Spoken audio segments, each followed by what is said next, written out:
Well, this is the show where we finally say bye to Alex Bregman, whether it's his defense at third base, whether it's his dugout stares, whether it's his walk-off hits, or whether it's his back-to-back home runs with Yordan Alvarez. The memories will always be here with the Houston Astros. He was part of 2 World Series championships with the Astros, but now he's a member of the Red Sox. We'll talk about this and what's going on with the 2025 Houston Astros on this edition of the Locked On Astros podcast. Jainel Diaz, this is Locked On Astros. Hello and welcome to Locked On Astros, your daily Astros podcast. Here are your hosts, Eric the Man Huysman and Brett H-Town Wheelhouse Chancey. We are Locked On Houston Astros. We hope that you join us for a daily Locked On Astros podcast. My name is Eric Huysman. You can find me on X at Eric Talkstros. You can find the show at Locked On Astros, your team every day. Brett is not able to do the show tonight. He covered for me last night while I was taking multiple exams. But last night is when it finally happened. We'll talk about it on this podcast where Alex Bregman finally found a new home. He's no longer a Houston Astro. I think we all came to terms with it, but it all became a reality last night. 3 years, $120 million. That's a lot of money. That's unbelievable. I thought it was a typo when I first saw it. I almost did a late night podcast after I was done my exam, but I decided to go to bed instead. Guys, thank you for making Locked On Astros podcast your first listen every day. Whether it's on YouTube, go ahead, subscribe to us, make us first listen. Apple, Odyssey, Spotify, wherever you listen to your podcast, go ahead and check us out. Today's episode is brought to you by FanDuel. Right now, new FanDuel customers can get $150 in bonus bets if your first $5 bet wins. Download the app or head over to FanDuel.com to get started today. So, guys, I know a lot of people have had some mixed reactions about Alex Bregman going to the Red Sox, and I think I'm actually relieved. I'm relieved with this. Maybe he's come back, maybe he's not. But when I saw that 3 years, $120 million, I was like, did Chandler Rome, he broke the news, by the way, but did Chandler Rome accidentally have a typo? That's a lot of money. I know that Bregman was not really open to a short-term deal, but $40 million AAV? If you wonder why the Astros were not in the same ballpark as Alex Bregman and Scott Boras, this is why. This is why they weren't even close. And so if the Astros probably said, you know what, Bregs, we loved you. We appreciate all the dugout stares, everything you did for us. We're really not able to come close to what you're looking for. Just keep in mind what Scott Boras does. He's either trying to beat the next player in terms of years, in terms of total contract, or AAV. He wasn't getting years. He wasn't able to get the total amount for a third baseman. So what he was able to do is get AAV. Just know that Alex Bregman is now has the fourth highest AAV in baseball, behind Shohei Ohtani, Juan Soto, and Zach Wheeler. Just let that sink in a little bit. The fourth highest AAV. Isn't that just crazy? $40 million. Yes, if you look at the present day value, it's only about $30 million per season for 3 years. There's about, I think there's about $5 million signing bonus. The rest of it's deferred. So, yeah, it's not really technically $40 million per season, but it is. That's what the AAV is. So this is a lot of money, and the Astros weren't going to do it. And if you look at what other teams were offering, I understand why Bregman decided to go there. I mean, it wasn't even close. If you look at what the Tigers were offering, they reportedly had a 6-year, $171.5 million deal, also with deferrals. You had the Cubs had 4 years, $120 million. Of course, you had the Astros with the 6 years, $156 million deal.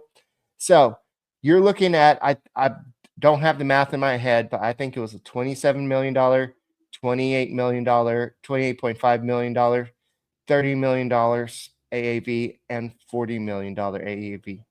So which one, honestly, take the Astros baseball fan out of you. Which one would you choose? Even if he opts out next year, it's still a win for Bregman. He gets to have the like the fourth highest AAV for one season. Now you can see what he's worth next year. So I think Bregman got a good deal. Even if he plays the 3 years with the Red Sox, he's going to play second base, by the way. So he's going to move over so Devers can stay at third base. But the thing that sucks, I kind of hope, I knew he was going to Red Sox the whole time. I kind of hoped he was going to the Cubs just so he could get out of the American League. Because the Red Sox, despite them being in a tough division with the Yankees and the Orioles, the Red Sox are still going to have a good team. But I just think that Bregman's going to find a way to have this deal bite the Astros in the butt. And so we'll see what happens. I'm not going to go on this whole episode about Bregman. Bregman's gone.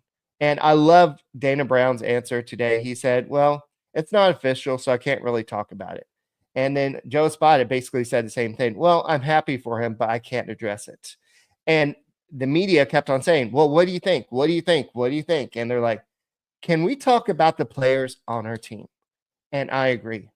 Bregman, thank you for your time. 10 years with the Astros organization. Thank you for the 2 World Series. But you made your choice. You have the grass isn't always greener on the other side. So now you are the enemy. We are now going to try to beat you. I think we don't face the Red Sox until August, if I remember correctly. So now we can focus on the 2025 season and not have to worry about this stupid drama anymore. Are you happy about that? Are you happy about that? I am. I'm, as much as I'll miss Bregman, I'm glad this drama is over. So that's about all. I'm happy, like Espada says, I'm happy for Alex. I know the news is not official, but I'm happy. He made the decision, so now it's time for all of us to move forward, to turn the page. And as a podcaster, I'm going to go and turn the page. Bregman, he's an ex-Astro. We're moving on.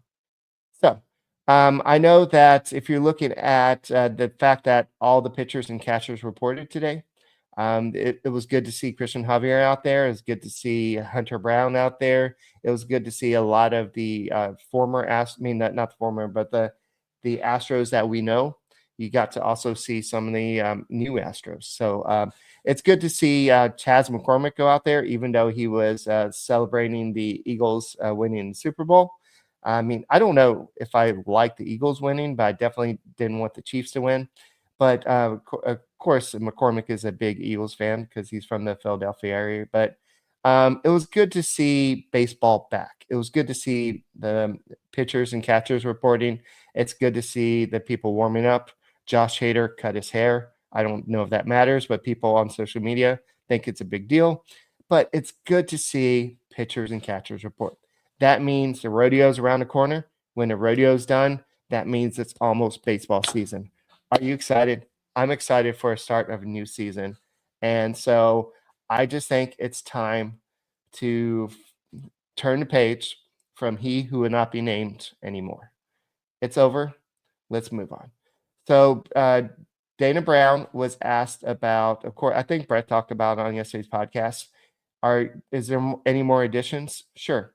He wants to add another left-handed bat for the outfield, but they don't grow on trees. You're going to have to find somebody that fits in what the Astros try and do. Ben Gamble is somebody he thinks will help the Astros this year. But he said that pitching, if there's any pitching out there that will help the Astros, you can never have enough pitching.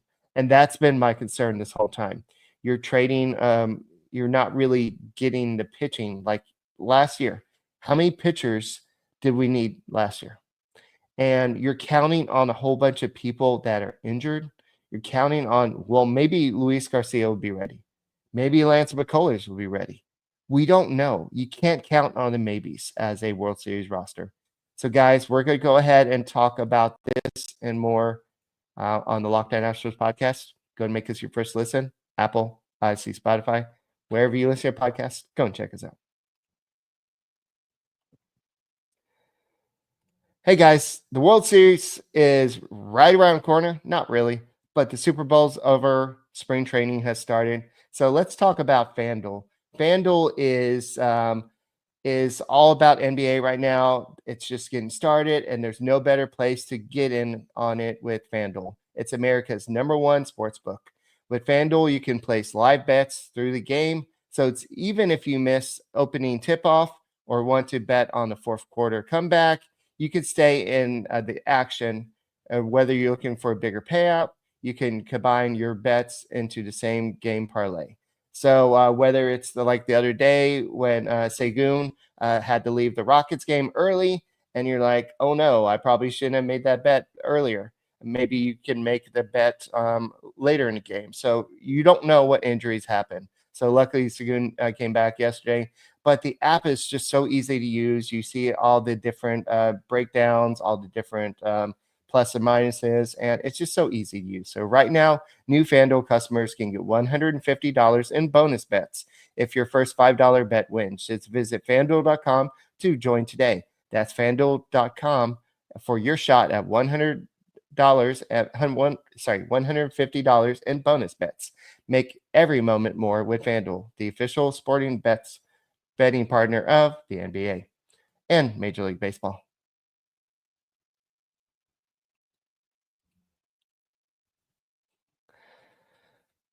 Hey guys, thank you for making Locked On Astros podcast your first listen every day. Whether it's on YouTube, go ahead and subscribe to us. Make us first listen Apple, Odyssey, Spotify, wherever you listen to your podcast. Go and check us out. So Dana Brown was addressing the roster, and he said that he would like to make some additions. He also mentioned that Jose Altuve going to left field, they haven't fully committed to that yet. So I don't know what that means yet. So does that mean that they're going to try it in springtime? And if they don't like it, then they'll go ahead and just keep him at second base? Was this whole thing a charade to just try to get he who will not be named to come back to Houston? Or was this in the plans the whole time? I know that Joe Espada yesterday listed the phases of trying to get Altuve into the outfield. And you have to go phase 1. Get him to yes, he's done some stuff at Dyken Park. Now get him out there to shag some fly balls in the sun. Get him into some minor league games possibly, and then get him into some major league games at spring training. So that's possibly what the phases are. But how realistic is it to think that Jose Altuve is going to be outfielder? I know that if you ask Craig Biggio, it was a hard transition. A lot of players make that transition. Jurickson Profar was a infielder. He made that transition, but he's also a little bit younger at the time when he made that transition. But I think that if this is something that Altuve is open to, and this is something that the organization is committed to, I think that they'll get it done. But Dana Brown kind of was like, yeah, we're not fully committed to that yet. And Framber Valdez was like, yeah, I think this is all just talk. I will be surprised to see Altuve anywhere than second base. That could be him saying, you know what, that's his place. I don't see him anywhere else but second base. Or that can be Framber Valdez saying, yeah, they're not going to put him in outfield. That's crazy. That's loca. So I don't know what that means, but who knows? That's what's exciting about the spring training is there's so many unknowns. How is Christian Walker going to do with the Houston Astros? How is this Paredes? This is a guy that the Astros have wanted on their roster for a couple years. They've tried to trade for him several times. So who knows? And Cam Smith reported camp. And as many people have pointed out on X today, he's pretty muscular. He's a pretty big guy. So that's why Joe Espada and that's why Dana Brown called him what do they call him? I don't think it was a tank, but it was an aircraft carrier or something like that. So this guy, if once he's ready, he's going to hit some home runs. This guy is a big, strong guy. So it's good to see Bryce Matthews there early. It's good to see who else? It was Shea Wickham was there early. So it's good to see some of these young kids that are going to be vying for a spot this spring. They're probably not going to make it. Wickham has the biggest chance of making it, but for him to make it, he's going to have to earn an everyday role. I don't think that Joe Espada likes to bring up a young player just to have him sit on the bench. So, so Doug thinks that, where is this? So Doug thinks that, no, that's not the one I wanted. Paredes will hit 30 plus home runs on the short porch. Just watch, Eric. Okay. So Paredes is somebody that does pull the ball. So he's perfect for the Crawford boxes. This is why the Astros wanted him. This is why the Astros targeted Christian Walker. Yes, they would have loved to bring back Alex Bregman. Sorry, I wasn't going to mention his name. But they did not want to be handcuffed and wait for Alex Bregman to make his decision. And even if it came to a bidding war, there's no way the Houston Astros would have paid $40 million for 3 years. I mean, per year, $120 million. That's just crazy. I can't even ponder that. That's so much money. And I know Brett showed me the actual, like with the Massachusetts income taxes and everything, that's only about $23 million per year. But still, Bregman got what he wants. So it just, I think the Astros did the best they could. They brought back Gamble. They brought back, they did what they could do at this point. Would we like to go out and get somebody like Alex Verdugo? Sure. But it's not a perfect world. This is a time for somebody else to come up and shine. And so Chas McCormick says that, hey, don't count us out. Yes, we traded Kyle Tucker. But I think that this outfield, this is what Chas McCormick said, this outfield is going to surprise y'all. So he said that he's been working on some things last year. He just he was jumping at the ball. He just wasn't Chas McCormick. He feels like after coming back from AAA, he thinks he figured out some things last year. And so he feels like this year he's going to be a little bit more focused, ready to be a different player. And he thinks that the Jake Myers, whoever's in outfield, he thinks that this is going to be a much better outfield. Maybe not. I don't think he's saying it's going to be as good as Kyle Tucker is, but he's saying this outfield may surprise you. So don't count them out is what he's saying. I would like to see it, to believe it. I'm not discounting Chas McCormick. I think that he has a possibility of doing it. But Jake Myers, I think that they've given him many opportunities. I just don't know what to expect. Yes, he had a career high home runs last year. His defense is okay. He doesn't have a great arm. His batting average is never gonna blow you away. So I want to see them perform. DeZenzo, can he transition to the outfield? I think that's the best bet for him to get playing time because there's no room in the infield. So DeZenzo wants to make the team. He's going to have to learn how to play right field, left field, wherever the Astros want him to be. And then you have many other positions. You have Bryce Matthews. Bryce Matthews can play the outfield. He's been mostly infielder, but I'm sure they can transition him to the outfield. So at least for the next 3 years, you have all the positions in the infield locked up. So if you are an Astros infielder, you're like, okay, I need to learn how to play the outfield. And that's what spring training's for. That's what hopefully they've been doing that all off season. So we'll see what happens, but it was good to see that. And I love the way Espada, when they're asked about he who would not be named, he said, talk about the guys in camp. Talk about Yainer Diaz. Talk about everything that happened with everybody who's here. Okay, I don't want to talk about that. And that's what I love about Joe Espada. He's like, we're done with that. Let's move on. And let's focus on those guys that are on the team because I love these guys. These are my guys. And so that's why I appreciate this. So I think that we're going to talk about what Framber Valdez had to say about free agency in a second. We're going to talk a little bit more about the outlook for spring training And guys, thank you for making Locked On Astros podcast your first listen every day.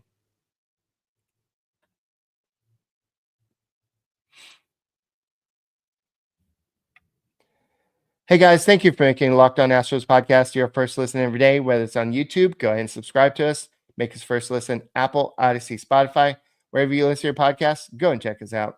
So Framber Valdez was asked, of course, with Kyle Tucker being traded, did he think that he was going to be next to be traded after Kyle Tucker did? And he said, at first I was thinking about it. This is a team that I grew up with, that I started with, and I developed myself. And that's baseball. So you kind of think about it. But at the end of the day, I wasn't worried because it's baseball. And I'm ready to pitch in whatever league they put me in. So basically, he was saying I was getting ready to be traded, but I didn't think that they were going to trade me. I understood why they traded Tucker. It's baseball. It's a business. And that's what people understand. And people were asking Dana Brown, well, do you think Jose Altuve will be upset the fact that he's pleaded for you-know-who to come back? You got to sign this guy. Do whatever it takes. And you lose out to the Red Sox. Is Jose Altuve going to be upset? No. It's baseball. It's a business. Jose Altuve, I don't know if the Astros did everything they could, but they did make a competitive offer. $40 million a year is pretty crazy. I don't think the Astros would even come close. If that's what he was looking for, the Astros, I can see why the Astros are like, okay, bye. We'll go ahead and move on. So Framber Valdez, he could be the next to kind of test the free agent market. So this past offseason, Blake Snell and Max Fried, the two left-handed starters on the top two on the market. You had Snell sign a 5-year deal worth $182 million. You had Fried sign a $218 million with the Yankees. Granted, keep in mind the context of when Fried signed that deal. That was right after they lost Juan Soto. The Yankees had the pressure to do something, and I think that they were like, "Oh, let's bring in another starter. Maybe that would help." But you're not going to be able to sign Framber Valdez for cheap. This is one of the top left-handers in the game. I know sometimes he can be Dr. Jekyll, Mr. Hyde. Sometimes he can be good. Sometimes he can be bad. That's just what you get with Framber Valdez. So the Astros have made the decision to not trade him, but they also have not made any extension talks with him. That's what Framber Valdez says. He says, I'm ready for both occasions, whether it's to sign an extension or whether it's to test free agency. He says, it doesn't matter if I'm a free agent or if the Astros approach me about a contract extension. I'm ready to do both. There's always an answer for both. So I'm ready to do whatever is best for me, and I'm ready for both occasions. So I think that the Astros are probably going to try to do extension with him. They haven't approached him yet, apparently, according to Framber Valdez. But they're going to do what they can. They've learned from Correa. They've learned from Keuchel. They've learned from Cole. I don't think Cole's coming back. They've learned from Springer. Now they've learned from Bregman. Once these guys hit the free agent market, you cannot compete with big guys. And everybody criticized the Red Sox so much for not spending, and then they make their big splash the day before or right when spring training starts. So I would say that Framber Valdez, if the Astros are going to do something, they need to do it either during spring training or during the season. Because if he hits free agency, I don't think the Astros are going to be able to afford him. Because some team, I don't know if it's going to be the Yankees, but some team is going to give him the money that the Astros cannot. And if you have Jim Crane still sticking to this, I'm not going to give anybody more than 5 years. I think they're going to give the 6 years to Alex Bregman just because of who he was, what the leadership he was. But I don't think that they're going to do that for anybody else. Framber Valdez, he's not going to get 5 years. He'll get probably 4 years with the Astros. So I think if there's any type of extension talk, they've got to do it during spring training or during the regular season. If Framber Valdez is even willing to do that. So we'll see. Alvarez is, as I see in the chat that a lot of people are talking about who's going to be next lifetime Astro. I think it's going to be Altuve, of course it is. I would see Alvarez doing that. I think that he likes it here. I thought the same thing about the other guys too. So I don't know. Who knows? I know that Alvarez signed that extension, but Bregman signed that extension too. So who knows what happens down the road? But Miss Scott says if Bregman's worth 40 million, then Alvarez is worth 55 million. Yeah, let's just not get that into anybody's head. Okay. Yeah. If you think these numbers are getting crazy, just imagine 10 years from now. Just imagine how crazy these salaries are going to be 10 years from now. I mean, then the salaries are just skyrocketing, and it's just crazy how bad this is. But so we're just going to go ahead, and this is what Brown said about Jose Altuve in outfield. We can't commit to any of this right now. We're just letting Altuve take some fly balls, and we'll see what it looks like, and circle back with our conversations, and like we do as coaches. Then Joe Espada said, we're also looking at Altuve's feedback. How does he feel out there? Is he comfortable? Does he feel like he's getting good jump on the ball? So they're also getting his feedback. So we're going to see what happens down the road. I don't know if this, at the end of the day, if you're going to ask me if Jose Altuve is playing left field every day, I don't really know. I don't know. I'm having a hard time. I mean, as much as we talked about in podcasts, I still have a hard time seeing that. I mean, Mauricio Dubon, I like him as a player, but is he really enough to push Altuve out of the way? I mean, I know it's not necessary for that. Hold on. So, sorry. But Dana Brown did say that we made some moves this offseason. It wasn't really the moves that the Astros fans wanted, but it's or expecting. But sometimes we had to make the moves to show that we're committed to winning, and sometimes you got to make the tough decisions, and that's what the Astros did. So, guys, I think I'm gonna have to call it short today. But guys, thank you for making the Locked On Astros podcast your first listen. If there's any breaking news over the weekend, we'll go ahead and do a podcast. But my name's Eric Huysman. You can go and find me at Eric Astros. You can find the show at Locked On Astros, and we will see you on Sunday. And guys, like we always said, go Stros.